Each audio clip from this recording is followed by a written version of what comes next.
प्यारे दोस्तों, इसीलिए तो कहते हैं लालच बुरी बला है। तो मेरे प्यारे दोस्तों, अगर मेरी ये कहानी आप सभी को पसंद आए तो मेरी वीडियो को लाइक जरूर करें और हाँ, मेरे चैनल को सब्सक्राइब करना ना भूलें। Thank you. ये कहानी है एक छोटे से गांव संगमपुर की। उस गांव में किशन अपनी धर्मपत्नी सुनैना के साथ रहा करता था। सुनैना बेचारी हमेशा ही बीमार रहा करती थी। कुछ वक्त में ही सुनैना की मृत्यु हो जाती है। ये सब देखकर किशन और किशन की बेटी संजना बहुत रोती है। सुनैना की मृत्यु की वजह से किशन का घर पूरा बिखर सा गया था, जिसकी वजह से किशन संजना की देखभाल नहीं कर पा रहा था। तो वो हेमलता नाम की औरत से दूसरी शादी कर लेता है। किशन की दूसरी पत्नी हेमलता संजना को बिल्कुल भी पसंद नहीं करती है। वो सिर्फ अपने इकलौते बेटे पर ही ध्यान देती थी। ऐसे ही कुछ दिन बीत जाते हैं। सुन संजना की बच्ची, जा और जंगल से लकड़ियां काट कर लेकर आ। अरे हेमलता, ये तुम क्या बोल रही हो? संजना बहुत छोटी है अभी, वो लकड़ियां नहीं काट सकती। अच्छा, तो अगर ये लकड़ियां काट कर नहीं लेकर आई तो तुम दोनों को ही मैं खाना नहीं दूंगी। किशन बहुत बीमार था, इसलिए वो कुछ बोल नहीं पाया। एक दिन जब किशन काम से बाहर जा रहा था तो अचानक सामने एक गाड़ी से उसकी टक्कर हो जाती है और इस वजह से उसका पैर टूट जाता है। इसलिए हेमलता संजना पर और भी अत्याचार करती थी। पिताजी, आप चिंता मत करो, मैं जंगल से लकड़ियां काट कर ले आऊंगी। संजना बहुत ही ईमानदार और दयालु लड़की थी। वो जंगल से लकड़ियां काटने निकल जाती है। काफी दूर चलते चलते वो थक जाती है और एक आम के पेड़ के नीचे जाकर बैठ जाती है। तभी उस आम के पेड़ के पास एक आदमी आता है जो उस पेड़ को काटने लगता है। संजना ये सब देखकर उस आदमी से बोलती है, अरे अंकल, आप इस पेड़ को नहीं काट सकते। हट जाओ मेरे सामने से, वरना मैं तुम्हें भी काट दूंगा। अंकल, मैं आपकी शिकायत राजा जी से करूंगी, आपको जो करना है कर लो। ये सुनकर वो आदमी वहां से भाग जाता है और तभी पेड़ कहता है, बेटी, तुम्हारा बहुत बहुत शुक्रिया, तुमने आज मेरी जान बचाई। मैं तुम्हारा ये एहसान कभी नहीं भूलूंगा। अरे इसमें शुक्रिया कैसा, ये तो मेरा कर्तव्य है। इतना कहकर संजना वहां से चली जाती है। तभी संजना देखती है कि एक लड़की बहुत ही जख्मी हालत में पड़ी हुई है। तभी संजना उस लड़की की मदद करती है और वो लड़की होश में आ जाती है। ये सब देखकर संजना बहुत खुश होती है और वहां से चली जाती है। जंगल में पहुंचने के बाद संजना को बहुत सारी लकड़ियां दिखाई देती हैं।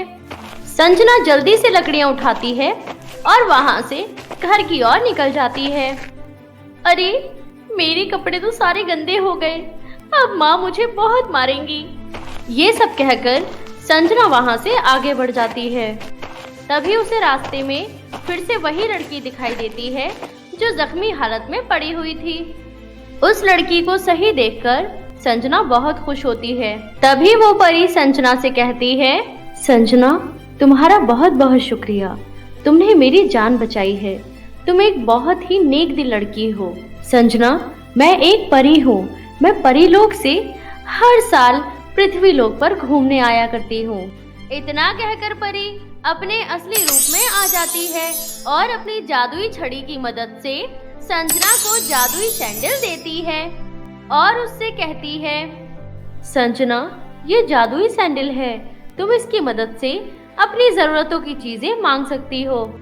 तुम इतना परेशान क्यों दिख रही हो? क्या बात है, बताओ मुझे।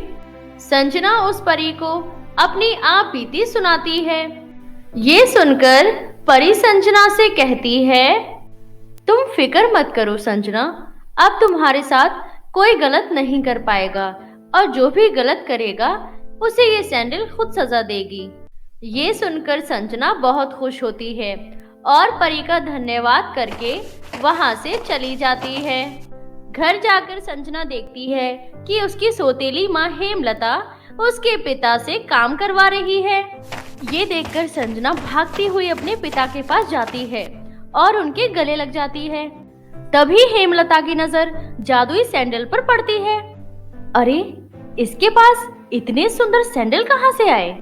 उसके बाद संजना अपने पिता को उसके साथ हुई घटना के बारे में बताती है। ये सब सुनकर किशन संजना को गले लगा लेता है। अगले दिन हेमलता भी अपने लालच को पूरा करने के लिए किशन से लड़ाई करके अपने बेटे के साथ उसी जंगल में निकल जाती है। उसे वो आम का पेड़ दिखता है।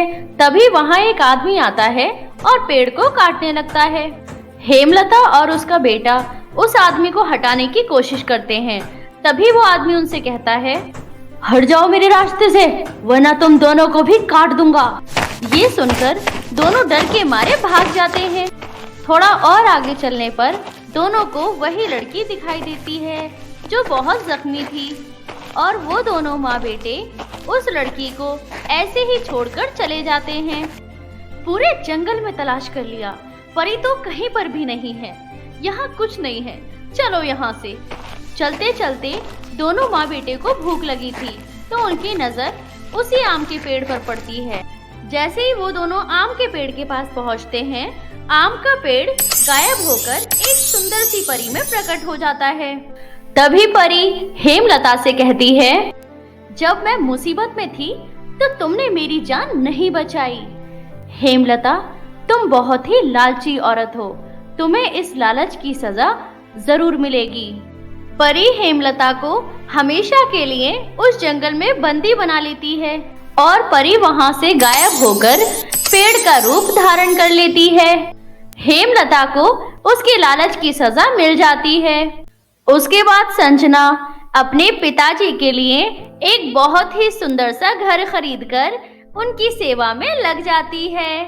अब संजना और उसके पिता के पास किसी भी चीज की कोई कमी नहीं रहती और वो अपने आगे का जीवन हंसी खुशी बिताते हैं।